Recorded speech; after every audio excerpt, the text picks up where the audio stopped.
समाचारों के इस भाग के प्रायोजक हैं गौतम बाली मेकअप स्टूडियो और एकेडमी, सेक्टर 1, छन्नी हिम्मत, जम्मू। नमस्कार, आप देख रहे हैं द न्यूज नाउ। देश और प्रदेश की खबरों के साथ मैं हूं बिंदिया। आइए नजर डालते हैं न्यूज आवर की अब तक की सुर्खियों पर।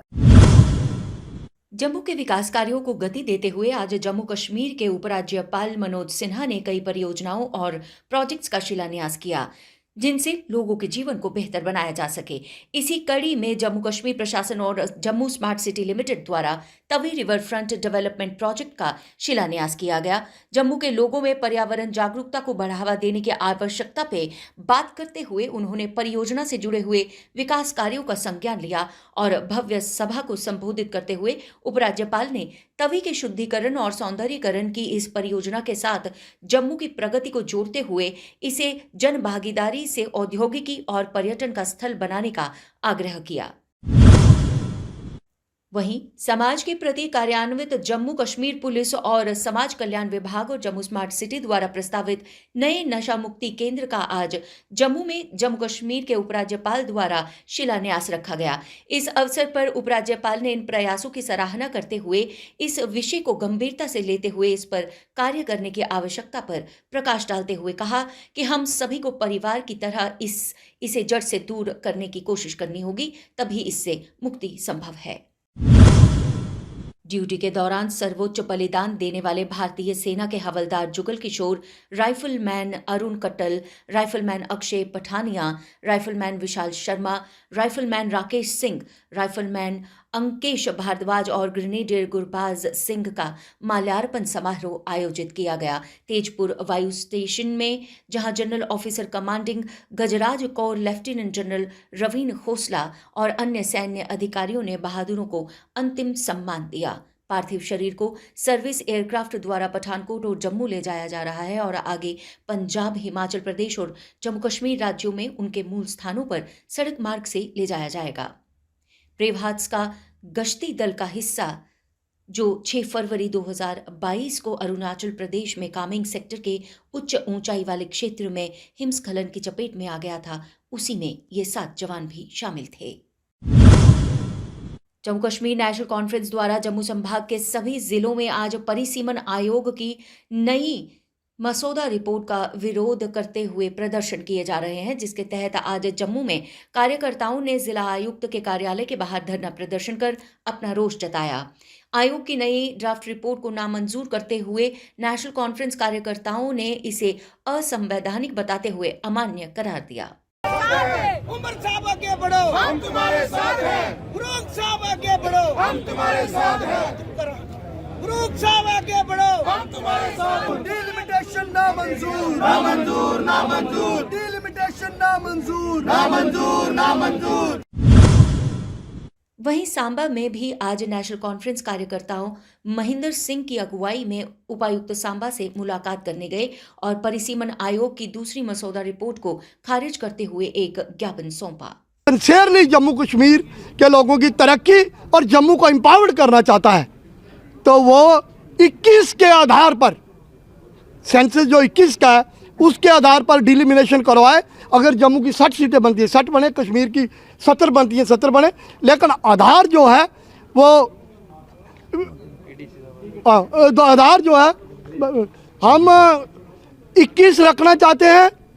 और उसके बाद ये जो आज डिलिमिनेशन कमीशन के जरिए कुछ सियासी जमातों ने नंगा नाच किया है रियासत के अंदर, यह काबिल बर्दाश्त नहीं है। परिसीमन आयोग द्वारा सुचेतगढ़ विधानसभा को खत्म किए जाने की कड़े शब्दों में निंदा करते हुए आज आरएसपुरा में कांग्रेस पार्टी के जिला ग्रामीण महासचिव मास्टर अजायब सिंह मोटन ने केंद्र सरकार एवं परिसीमन आयोग से सुचेतगढ़ विधानसभा सीट को जल्द से जल्द बहाल किए जाने की मांग की। पता चला है कि पूरे जम्मू कश्मीर का चीर फाड़ करके पूरे जम्मू कश्मीर में हाहाकार मचा दी है। ये डिलिमिटेशन कमीशन ने पता नहीं क्या किया है, हर कॉन्स्टिट्यूंसी के साथ खिलवाड़ किया, डिवाइड कर दिया। मैं अपनी कॉन्स्टिट्यूंसी का आपको एग्जांपल देता हूँ, सचेतगढ़ की, क्योंकि मैं भी सचेतगढ़ का वोटर हूँ और रहने वाला हूँ। सचेतगढ़ कॉन्स्टिट्यूंसी जो है, इसका नाम पूरे हिंदुस्तान में पता है कि सचेतगढ़ कॉन्स्टिट्यूंसी, क्यों कि ये एक बड़ा ही टूरिस्ट स्पॉट है जहाँ लोग गराना वेटलैंड देखने के लिए स्पेशल आते हैं।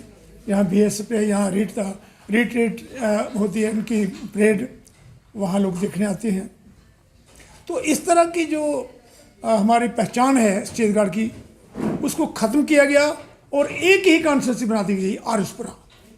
आप देखिए आरएसपुरा में अलग MLA हमारा हुआ करता था और छत्तीसगढ़ में अलग, और अलग अलग 2 MLA के फंड्स जो थे अलग अलग कॉन्स्टिट्यूंसी की डेवलपमेंट के लिए लगाए जाते थे। लेकिन आज ये स्थिति यहाँ बना दी कि एक ही MLA बनेगा आरएसपुरा में, दोनों कॉन्स्टिट्यूंसी को यूनाइट कर दिया गया और एक MLA जो इतनी बड़ी कॉन्स्टिट्यूंसी को एक ही MLA जो है डेवलपमेंट करेगा। कैसे कितना नुकसान हो गया हमारे लोगों को।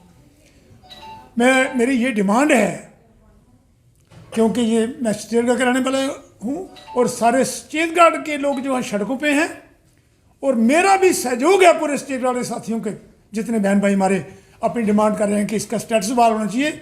मेरा पूरा समर्थन है पूरे आरएसपुरा और छत्तीसगढ़ के लोगों के लिए कि जो छत्तीसगढ़ का जो नाम है जो बदल करके आरएसपुरा किया गया है, उसको दोबारा हवाल करना चाहिए, दोबारा छत्तीसगढ़ के नाम पर कॉन्स्टिट्यूंसी बनाना चाहिए। ये एक मेरी पहली डिमांड है। दूसरी ये है कि देखिए, आप लोग अगर कोई ऐसा तोड़ फोड़ करना ही चाहते थे, क्या था भाई, आरएसपुरा कॉन्स्टिट्यूंसी बहुत बड़ी कॉन्स्टिट्यूंसी बनी हुई थी, छत्तीसगढ़ बहुत बड़ी कॉन्स्टिट्यूंसी थी। गांधीनगर को क्या प्रॉब्लम थी कि वोट जो था थोड़ा बहुत आगे पीछे करना था, कर लेना था। जो नाम ही खत्म कर दिया गांधीनगर कॉन्स्टिट्यूंसी का। इधर दोमाना का देखो, वो भी नाम खत्म कर दिया। इधर जो नगरोटा था, नगरोटा बलवाल, उसका नाम रख दिया गया। देखो कहाँ आप रजौरी की बात करें, पुंछ की बात करें, तो उसका कितना हिस्सा काट के कितना अनंतनाग के साथ लगा दिया गया। कैसे वो पार्लियामेंट मेंबर। एक बड़े हादसे को टालते हुए सुरक्षा बलों को एक बड़ी कामयाबी हासिल हुई जब उत्तरी कश्मीर में 2 अलग-अलग अभियानों में 4 अलबद्र आतंकवादी, 3 ओवरग्राउंड वर्कर गिरफ्तार किए गए। इस मामले की जानकारी देते हुए DIG उदय भास्कर ने पत्रकार वार्ता को संबोधित करते हुए बताया कि इन गिरफ्तार आतंकियों और सहायकों से युद्ध जैसी सामग्री के साथ 3 लाख रुपए की नकदी भी बरामद हुई है, जो मामले की संदिग्धता को और भी बढ़ाती है। उन्होंने अपने बयान में कहा कि ये समूह आने वाले दिनों में सुरक्षा बलों पर हमले की योजना बना रहा था, लेकिन इस गिरफ्तारी के साथ ही ये बड़े हमले को नाकाम बना दिया गया है। अवैध अतिक्रमण के खिलाफ श्रीनगर नगर निगम की मुहिम के तहत कॉटेज रेस्टोरेंट द्वारा किए गए अतिक्रमण को हटाए जाने के विरोध में आज रेस्टोरेंट के मालिक सड़क पर उतरकर प्रदर्शन करते हुए नजर आए। उन्होंने इसे तोड़-फोड़ अभियान का नाम देकर बगात में धरना देकर न्याय की मांग करते हुए निर्णय वापस लिए जाने के लिए प्रदर्शन किया। मेरा नाम है, जो कि वहीं से मैं बिलोंग करता हूँ। तो यहाँ पे हमारा भाई एक है जो रेस्टोरेंट चला रहा है पिछले 4 साल से, जिसका नाम इरफान अहमद बाबा है, और वो पिछले 4 साल से ये रेस्टोरेंट रन कर रहा है न्यू कॉटेज उनके नाम से।